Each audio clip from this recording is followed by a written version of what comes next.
গরিব মানুষ, বগুড়ার লোক আমরা, তারেক সাহেবের লোক আমরা গরিব, খুবই অসহায়। আমাদের যা বাড়িঘর যা ছিল সব আগুনে পুড়ে ছারখার হয়ে গেছে। আমাদের গোয়ার নঙ্গি ছাড়া আর দ্বিতীয় কিছুই করার নেই আমাদের। এখন আপনারা যদি আমাদের পাশে না থাকেন, আমাদের ওঠার কোনো বুদ্ধি নেই। তা আমি আপনি হাতে ভাই তার সাহেবের আমাকে একটু সুলজরে যান, তাই দেখে বুঝছেন। আর আমার কোনো দাবি নেই, তাই যেন আমাকে সুলজরে দেখে আমাদেরকে একটা ব্যবস্থা, গরিব মানুষের ব্যবস্থা করে দেয়। তাই এই বলে আমার কথাগুলো কি কম। আমরা একটি ধ্বংসস্তূপের উপর দাঁড়িয়ে রয়েছি। গত মঙ্গলবারে এখানে শর্ট সার্কিট কিংবা অন্য কোনোভাবে যে কোনোভাবেই আগুন লেগেছে। আগুনের লেলিহান শিখা এখানে 3টি পরিবার বসবাস করতেন। যেটুকু শুনলাম জানলাম, এই 3টি পরিবারের সমস্ত কিছু পুড়ে ছারখার হয়ে গেছে।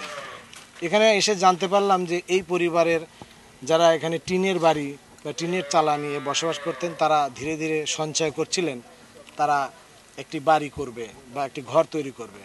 কিন্তু এর ভেতরেই হঠাৎ করে আগুন লেগে আগুনের লেলিহান শিখা দাউ দাউ করে জ্বলে উঠে আশেপাশের সব কিছু পুড়ে ছারখার করে দিয়ে আপনারা দেখতে পাচ্ছেন যে আমরা কিন্তু একটি ধ্বংসস্তূপের ওপর দাঁড়িয়ে রয়েছি।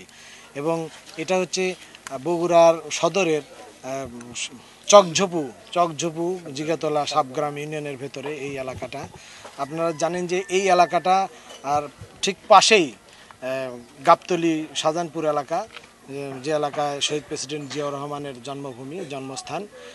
এবং আপনারা জানেন যে এই বিষয়গুলো এই এলাকার মানুষদেরকে জিয়া পরিবার অত্যন্ত পছন্দ করেন। তারা অত্যন্ত তাদেরকে ভালোবাসেন এবং তাদের খোঁজখবর সার্বক্ষণিক তারা নেন। তো আমরা যখন জানতে পারলাম, তখন এই বিষয়টা আমাদের বিএনপির ভারপ্রাপ্ত চেয়ারম্যান উনি জানতে পারার পরে আমরা বিএনপি পরিবার, আপনারা জানেন যে আমরা বিএনপি পরিবার সারা দেশে দুস্থ, অসহায় এবং গরিব, দুস্থ এবং এই সমস্ত সমস্যাগুলো সমাধান করার জন্য তারা কিন্তু অক্লান্ত পরিশ্রম করে যাচ্ছেন। আপনারা জানেন যে এই জিয়া পরিবার, আমরা বিএনপি পরিবার এবং এটার প্রধান পৃষ্ঠপোষক জনাব তারেক রহমান, বিএনপির ভারপ্রাপ্ত চেয়ারম্যান, উনি এই খবর পাওয়ার পরে তিনি আমাদেরকে পাঠিয়েছেন। আমরা বিএনপি পরিবারের, আপনারা জানেন সিনিয়র সাংবাদিক আতিকুর রহমান রুমন, আমরা বিএনপি পরিবারের আহ্বায়ক। ওনার নির্দেশেই এবং তারেক রহমানের নির্দেশেই আমরা এখানে এসেছি।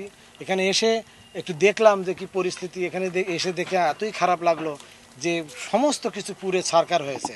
ওনাদের সঞ্চয়, যে টাকা পয়সাটুকু তারা সঞ্চয় করেছিলেন এখানে বাড়ি করার জন্য, সেই টাকাটুকুও পড়ে গেছে। তাদের পরনে কোনো কাপড়ও নেই, লুঙ্গি নেই, ছেলেদের মেয়েদের শাড়ি নেই, কোনো কিচ্ছু নেই, একদম সব পুড়ে ছারখার হয়েছে।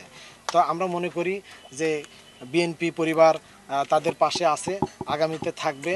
আগামীতে অবশ্যই বিএনপি পরিবার এই বিষয়গুলো, আমরা বিএনপি পরিবার অবশ্যই এই বিষয়গুলো দেখবে। আমরা তাদেরকে আশ্বস্ত করতে এসেছি যে আমরা বিএনপি পরিবারের প্রতি সমস্ত বিশ্বাস রাখবে যে তারা আসবে এবং অবশ্যই তাদের পাশে দাঁড়াবে।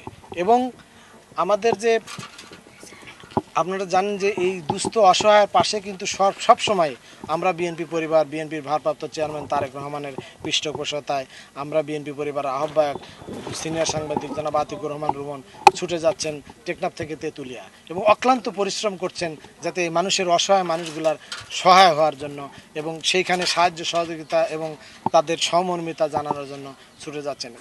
তারই ধারাবাহিকতায় আমরা এখানে এসেছি। আমরা আশা করি আল্লাহ মেহেরবান, আল্লাহর কাছে আমরা দোয়া করি যাতে এই পরিবারটা খুব দ্রুতই পুনর্বাসন হয়, এই প্রত্যাশা রাখি। ধন্যবাদ আপনাকে।